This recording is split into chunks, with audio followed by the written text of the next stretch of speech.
Welcome to The Collective Awakening, Restoration of Canada under the Supremacy of God. For years, many have felt confusion as government authority expanded. Many fear to move toward a centralized administrative structure. But Canadians are now waking up and rediscovering the foundations of Canada's legal system. Canada is rediscovering its foundations, which is visible in the courts and public debate. This is not mere speculation. These foundations rest on two inseparable principles: the supremacy of God and the rule of law. Starting in the 1970s, civic education in Canada changed dramatically. Instruction about the origins of our legal system largely disappeared from schools. Generations grew up without learning the history of common law liberty or the legal tools citizens possess to hold officials accountable. Canada's constitutional order is built upon centuries of common law development, beginning with the Magna Carta. This heritage is even reflected in the country's official name, the Dominion of Canada, a phrase drawn from Scripture. He shall have dominion also from sea to sea. Psalm chapter 72, verse 8. That verse forms the basis of Canada's national motto, Amare usque ad mare, from sea to sea. This foundation also appears in 25 biblical passages carved into the stone of the Parliament buildings. These inscriptions reflect the belief that government must remain subject to the supremacy of God. When civic education disappeared, a vacuum emerged. Into that vacuum came claims that civil liberties are gone and common law protections no longer exist. These narratives produced despair instead of action. If people believe their legal system offers no protection, they stop using it. But Canadians are rediscovering the truth. The constitutional foundations of the country were never removed. One of the most important protections against government abuse is trial by jury. It is not simply a courtroom procedure. It is a civil liberty belonging to the people. It developed through the common law and became one of the defining protections of liberty after Magna Carta. For centuries, juries ensured that justice was not controlled solely by the state. Citizens participated in determining the outcome of legal proceedings. Since trial by jury arises from common law, it has not been repealed and cannot be repealed by statute. Common law civil liberties are not created by legislation and therefore cannot simply be removed by legislation. They form part of the constitutional structure of the rule of law itself.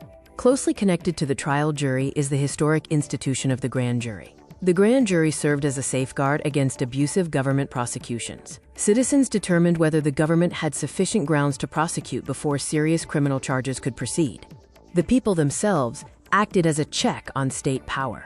Grand juries also possessed the authority to investigate corruption and wrongdoing by public officials. They functioned as citizen oversight over government power and, like the trial jury, arise from common law, not statute. Because the grand jury arises from common law, it has not been repealed and cannot be repealed by statute. The civil liberty itself remains part of Canada's constitutional inheritance. The principle remains simple: the people retain oversight over the administration of justice. As Canadians rediscover their legal heritage, they are also rediscovering the tools available to defend their rights. One of the most powerful is judicial review. Judicial review allows courts to examine government decisions to determine whether they comply with the law.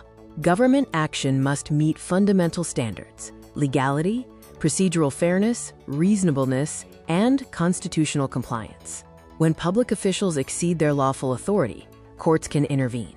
Across Canada, citizens are increasingly using these mechanisms.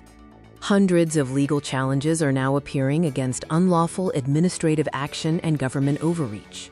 Citizens are actively using the courts to hold power accountable. The shift in understanding constitutional limits is not confined to citizens. Many officials, including police services, also recognize these boundaries. During the pandemic, numerous police services exercised caution in enforcing controversial orders. Police officers are sworn to uphold the law itself, not simply enforce political directives. In many cases, officers declined to aggressively enforce measures that raised serious legal concerns. Courts have reinforced constitutional accountability. A recent Supreme Court case confirmed that government officials may face personal liability when their actions violate constitutional rights. Government authority is not absolute. Officials remain accountable under the law. This is the awakening. Across Canada, people are rediscovering the rule of law, the limits on government authority, the role of courts, judicial review, trial juries, grand juries, and common law civil liberties. Citizens who once believed the system offered no protection are now learning how it actually works. They are studying, organizing, filing judicial reviews, bringing civil actions, and using the courts. This collective awakening is essential for restoring Canada's foundations.